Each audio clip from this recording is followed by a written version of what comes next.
Well, welcome to Spotlight. I'm Pastor Dan, and thrilled to be doing a series on the kingdom of heaven. I hope you've heard the first three that we have done. Now we're going to look at some of the parables, and mostly in the book of Matthew. And Matthew 13 has a whole string of them. You can just see red words. So here's one, the parable of the four soils. Everyone knows this one. So, and maybe Jesus was actually looking over on a hill and he sees the farmer throwing out the seed, and he says, let's connect this up. Parables are powerful. You can shape them the way you want. You're not tied to the details of a literal story, but maybe there was actually a real person doing this. And so he said the farmer is throwing out the seed. The seed is a good seed. Nothing wrong with the seed. All the seed is good. No question about that. Where it's the variable, it's not from the one passing out the seed. And he threw an equal amount all over the ground. Let's just take, those things are all equal. I have a whole sermon I do, God is a constant. And then all those things are the variable. And he said some landed on the hard path that people have been walking. And now they didn't plant it all, didn't germinate, and birds come and eat all of it. There's nothing there. Then he said there was two more in the middle that were rocky and weeds. Here the soil is enough open to get the plant started. But over time, the weeds and the rocks and the gravel and everything just choke it out. You've all know what it's like to plant, and it's just not good enough. The ground's not good enough. The dirt's not good enough. You didn't weed good enough, and it just gets choked out. We have houses on our street that are just awful now. No one's taking care of anything. Weeds everywhere. And then he goes to the fourth soil that just looks great, and it's just rich. And that soil is just making corn or wheat or whatever it is, and each seed is giving 30 times, 60 times, or even 100 times what it was.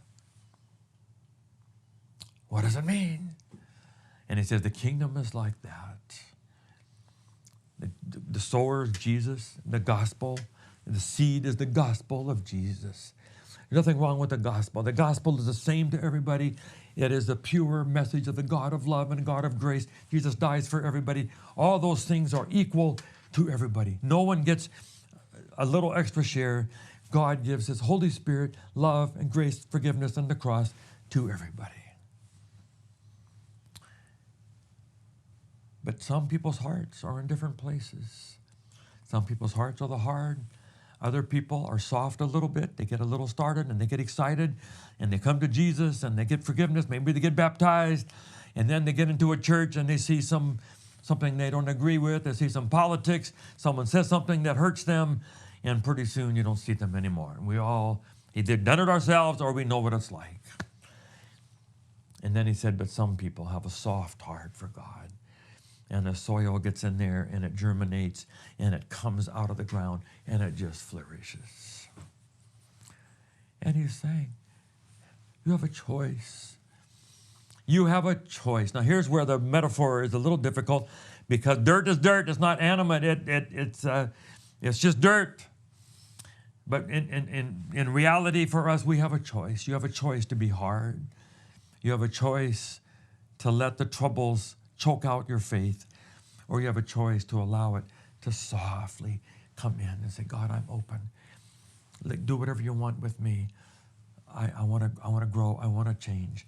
I bumped into one of my young people today. He's helping coach the cross-country team, and I've known him for 20 years. Great young man. And he does special ed. He helps kids who need to change. And I said, how does it go? And he said, we have to talk to them. There are people who are open to change and people who are not. And Jesus is saying, be open to change, being open to have something new. I ask people all the time, are you open? Are you open? I said, no, I'm closed. Then you're not going to be one of the other soils. So the message is, be open to the gospel. And God will God, you will bear much fruit. Jesus said, without me, you can do nothing, but if you abide in me, you will bear much fruit. John 15. But there's other ways to look at this parable also. It may be actually stages you will go through in your own life. Maybe there's a stage where you were hard and the gospel could not touch you, and you're bitter, you're angry, you're tough. I don't need religion, I don't need God. And then God did something happened in your life. You had a crisis, or there's something else, and you were open to the gospel, and you went to one of the middle territories. But maybe it didn't really take, you read the Bible a little, but then you got bored and you stopped. You were excited about Jesus for a while, but then it got cold. You went to a week of prayer, you had a mountaintop experience, but then it got cold and the weeds choked it out and you didn't stay. Maybe you got to be a late teens or college or young adult and you left. But then there came a time when you decided, maybe I want to be serious about this. And so it's stages in your life. And you become soft later. But it can also be 4 different stages in your life at the same time. At the same time, you may have areas in your life that are hard that you're not letting God touch. That's just yours. You have other areas where you've started, but you haven't gone very far. And you have other areas that look wonderful and that are full of God, and God has given you a rich harvest. And God is saying, let that area get bigger. Anyway, I hope you enjoy this parable, Matthew 13. It's time to be done. But we'll do another one next week. Be with us next time. God bless you all. Thank you for watching Spotlight. We're so excited about this. We hope that you'll subscribe and so you'll get all of them. And please just forward it on to others and tell other people about it. And let's just see what kind of an audience we can get for these messages of Spotlight. God bless you.